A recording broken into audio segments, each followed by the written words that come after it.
Kalau saya misalnya katakanlah bisa dilakukan tiap hari, mungkin saya akan memilih renang. Yang pertama renang ya, terus jalan kaki. Tapi karena nggak bisa dilakukan tiap hari ya jalan kaki yang saya pilih. Yang utamanya renang biasanya setiap minggu kalau sempat ya, atau mungkin 2 minggu sekali.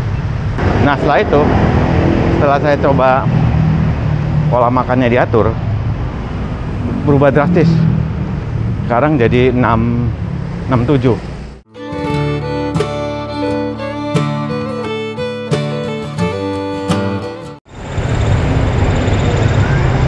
Oke, selamat pagi. Assalamualaikum warahmatullahi wabarakatuh. Jumpa lagi dengan saya teman-teman, Murad Maulana. Jaki pagi lagi teman-teman, menuju kantor. Ini udah berapa minggu ya, cuaca lagi lumayan panas teman-teman, tapi nggak menyurutkan saya untuk semangat jalan kaki.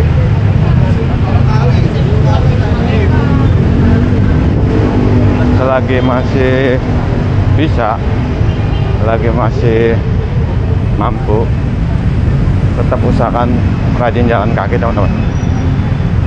Saya selalu mengajak nih kepada teman-teman dimanapun berada ya, nggak bosan-bosannya, ayo rajin jalan kaki. Jalan kaki yang bukan sekedar jalan, yang dengan jarak tertentu ya. Kalau bisa ya bukan sekedar misalnya di sekitar rumah, dari ruang tamu ke toilet atau ke dapur, tapi jalan kaki yang memang sengaja dengan jarak tertentu, misalnya ya paling nggak minimal 3 kilo lah, rutin ya, entah pagi atau sore gitu.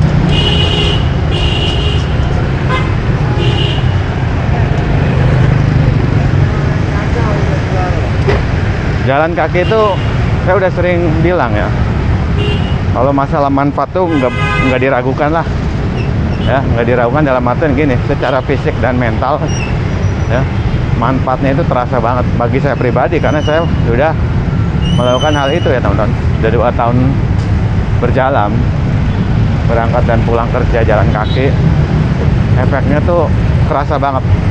Apa aja? Yang pertama misalnya punggung ya, punggung misalnya, kan saya pernah bilang agak sakit punggung, sampai saya tuh fisioterapi ya, renang tuh bagus, tapi nggak bisa dilakukan setiap hari karena waktu ya, waktunya susah dan juga biayanya pasti ada. Makanya saya alternatifkan jalan kaki yang saya lakukan tiap hari. Renang tuh paling bagus sebenarnya, semuanya gerak ya, tapi itu kekurangannya nggak bisa dilakukan setiap hari. Makanya saya berpikir tuh, gimana caranya yang bisa saya lakuin tiap hari ya. Salah satunya jalan kaki, berangkat dan pulang kerja. Kalau saya misalnya katakanlah bisa dilakukan tiap hari, mungkin saya akan memilih renang. Yang pertama renang ya, terus jalan kaki. Tapi karena nggak bisa dilakukan tiap hari ya jalan kaki yang saya pilih. Yang utamanya renang biasanya setiap minggu kalau sempat ya, atau mungkin 2 minggu sekali. Renang tuh bagus. Nah, jadi dari sakit punggung itu saya sudah ke fisioterapi ya,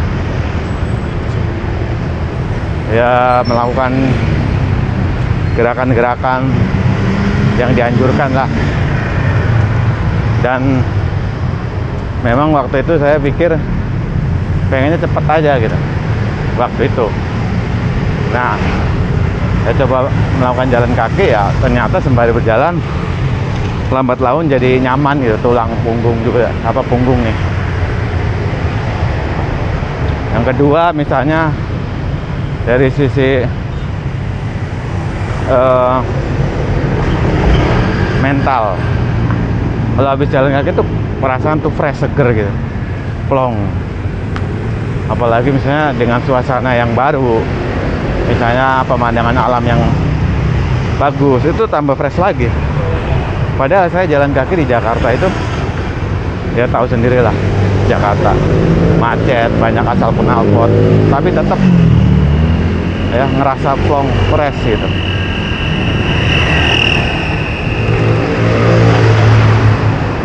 Itu terus ketiga tuh karena merasa plong fresh, akhirnya bersyukur gitu. Alhamdulillah masih bisa jalan, mampu jalan, bisa jalan. Banyak orang yang misalnya dicabut kenikmatannya, nggak bisa jalan. Saya mikirnya gitu aja teman-teman. Nah kayak misalnya ibu-ibu tadi, ibu juga lagi jalan terapi. Kalau ada waktu ya renang, memang renang. Itu teman-teman. Lalu apa lagi efeknya? Dari sisi pernapasan ya, kalau udah rajin jalan kaki tuh awal-awal dulu tuh ngos-ngosan, iya kan? Tapi setelah terbiasa ya biasa aja udah. Mau jalan cepat mau pelan ya, napasnya juga biasa aja. Lalu apa lagi? Nah, selanjutnya misalnya dari berat badan, obesitas. Saya kan ketika dicek itu ada obesitas ya, walaupun untuk berat badan ini nggak begitu drastis ya, tapi lumayan lah, 1-2 kilo bisa turun gitu. Karena kalau pengen lebih afdol lagi ya dari pola makan. Kayak saya kan ngurangin nasi tapi banyakin sayuran, buah-buahan, protein. Itu malah lebih afdol lagi tuh.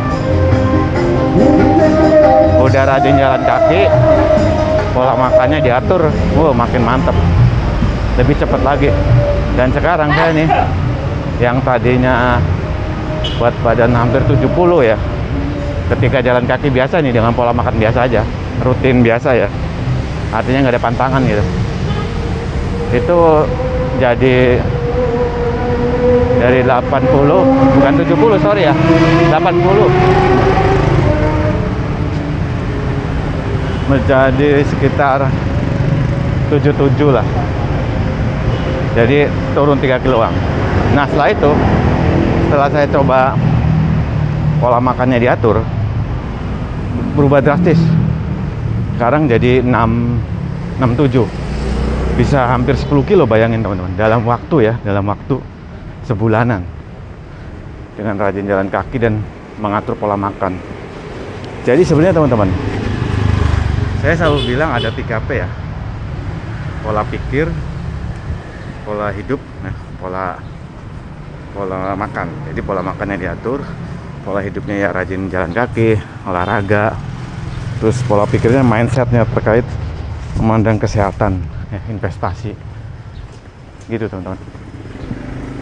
Ini saya masih terus berjalan ini di Kota Sabangan dari stasiun Tanah Abang tadi ya. Teman-teman ada yang tinggal di sini boleh komentar ya. Saya selalu lihat jalan sini. Ya kadang-kadang diselingi lah jalan lain juga sih.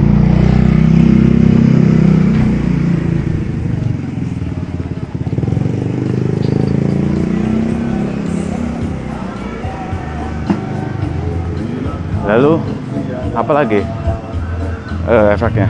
Ya banyak sih teman-teman. Kalau saya detailin ya mungkin lebih dari 5 kali ya. Pada intinya gini sih, apa yang saya lakukan, terus yang saya rasakan udah kerasa nyaman gitu, ya udah saya lanjutkan dan saya share, saya bagi gitu pengalamannya bagi teman-teman yang belum tergerak untuk rajin jaki. Semoga suatu saat mulai tergerak. Jadi bukan hanya sekedar jalan biasa, tapi ini jalan yang luar biasa. Enaknya jalan kaki itu bisa dilakukan kapan saja dan di mana saja gitu, tanpa harus perlu biaya, tanpa harus nge-set jadwal untuk jakinya gitu. Beda kalau misalnya yang harus ada jadwal, harus ada ruang, itu memang perlu perlu perencanaan. Kalau jalan kaki tuh ya udah aja langsung pun bisa gitu tanpa rencana gitu teman-teman. Pada intinya sih ya situ aja. Ini saya masih terus jalan, nanti disambung lagi trek jalan kaki ini. Salam jaki, salam sehat selalu. Wassalamualaikum warahmatullahi wabarakatuh.